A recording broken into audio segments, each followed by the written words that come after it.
ఉంటుంది. బద్రీనాథుని నరనారాయణ క్షేత్రం అని కూడా అంటారు. బద్రీనాథ్ ఆలయం లోపలైతే నరనారాయణులు అనేటువంటి విగ్రహాలు కూడా మనకైతే కనిపిస్తాయి.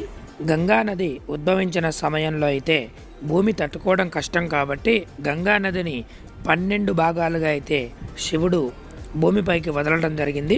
అందులో ఒక భాగమైనటువంటి అలకనంద నది ఈ యొక్క బద్రీనాథ్ క్షేత్రంలో కొండలపైన అలకాపురి అనేటువంటి కొండల్లోంచి జన్మించి ఈ ఆలయం మీదుగా అయితే అలకనంద నది ప్రవహిస్తుంది. ఇక్కడికి 4 కిలోమీటర్లకి ముందైతే సరస్వతి నది అయితే ఉంటుంది.